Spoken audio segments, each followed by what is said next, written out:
আসসালামু আলাইকুম বন্ধুরা, আশা করি আপনারা সকলেই ভালো আছেন। আর আপনারা দেখছেন ইসলামী গল্পের আসর। হজরত আলী রাদিয়াল্লাহু আনহু ছিলেন রাসূল সাল্লাল্লাহু আলাইহি ওয়াসাল্লামের আপন চাচাতো ভাই। রাসূল সাল্লাল্লাহু আলাইহি ওয়াসাল্লামের চাচা আবু তালিবের ছেলে। রাসূল সাল্লাল্লাহু আলাইহি ওয়াসাল্লামের নবুয়ত প্রাপ্তির সময় তার বয়স ছিল 10 বছর। সে সময় তিনি ইসলাম গ্রহণ করেন। কিশোরদের মধ্যে তিনি ছিলেন প্রথম মুসলিম। রাসূল সাল্লাল্লাহু আলাইহি ওয়াসাল্লামের প্রত্যক্ষ তত্ত্বাবধানে তিনি শিক্ষা লাভ করেন। তিনি ছিলেন কোরআনের হাফেজ এবং একজন শ্রেষ্ঠ মুফাসসির। আলী রাদিয়াল্লাহু তাআলা আনহু নিজেই বলেছেন, কোরআনের এমন কোনো আয়াত নেই যা নিয়ে আমি রাসূল সাল্লাল্লাহু আলাইহি ওয়াসাল্লামের সঙ্গে বিস্তারিত আলোচনা করিনি। হুদাইবিয়ার সন্ধি ইসলামের ইতিহাসে একটি উল্লেখযোগ্য ঘটনা। এই সন্ধির লেখক ছিলেন হজরত আলী ইবনে আবু তালিব রাদিয়াল্লাহু আনহু। রাসূল সাল্লাল্লাহু আলাইহি ওয়াসাল্লামের যুগের সব যুদ্ধেই আলী রাদিয়াল্লাহু তাআলা আনহুর সাহসিকতা ও বীরত্বের পরিচয় দিয়েছিলেন। এই কারণে রাসূল সাল্লাল্লাহু আলাইহি ওয়াসাল্লাম তাকে হায়দার বা সিংহ উপাধি দিয়েছেন। খন্দকের যুদ্ধের সময় রাসূল সাল্লাল্লাহু আলাইহি ওয়াসাল্লাম আলী রাদিয়াল্লাহু আনহুকে জুলফিকার নামের একটি তলোয়ার দেন।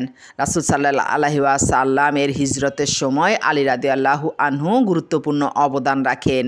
অবিশ্বাসীদের যেন সন্দেহ না হয়, এজন্য আলী রাদিয়াল্লাহু আনহুকে নিজের বিছানায় শুইয়ে দিয়ে রাসূল সাল্লাল্লাহু আলাইহি ওয়াসাল্লাম আবু বকর রাদিয়াল্লাহু আনহুকে সঙ্গে নিয়ে রাতের অন্ধকারে মদিনায় রওনা দেন। শুভে সাদিকের সময় মক্কার লোকজন রাসূল সাল্লাল্লাহু আলাইহি ওয়াসাল্লামের ঘরে আসে এবং দেখতে পায় আলী রাদিয়াল্লাহু আনহু তার বিছানায় শুয়ে আছেন। খলিফা নির্বাচিত হওয়ার পরপরই তিনি ইসলামী রাষ্ট্রের রাজধানী মদিনা থেকে ইরাকের কুফায় স্থানান্তর করেন। তিনি ন্যায়পরায়ণতার সঙ্গে তার শাসনকার্য পরিচালনা করেছেন। হিজরি 37 সনে সংঘটিত সিফফিনের যুদ্ধে আলী রাদিয়াল্লাহু আনহুর খুব প্রিয় একটি বর্ম হারিয়ে যায়।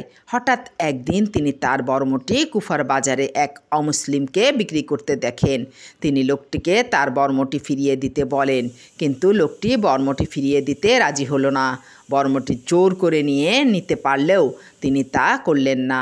আইন অনুযায়ী লোকটির বিরুদ্ধে কাজীর আদালতে মামলা করেন। কাজীও কঠোর ন্যায় বিচারক।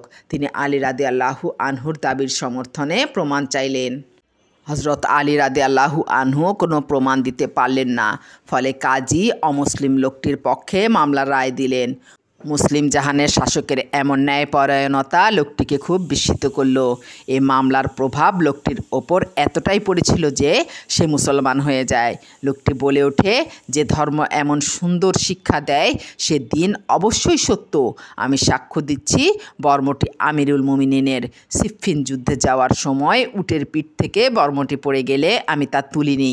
লোকটি ইসলাম গ্রহণ করায় আলী রাদিয়াল্লাহু আনহু খুব খুশি হয়ে বর্মটি তাকে উপহার হিসেবে দিয়ে দেন।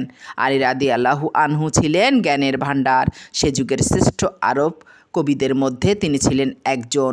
দিওয়ানে আলী নামে তার একটি কবিতার সংকলন পাওয়া যায়, তাতে 1400 শ্লোক আছে। তিনি ছিলেন একজন সুবক্তা।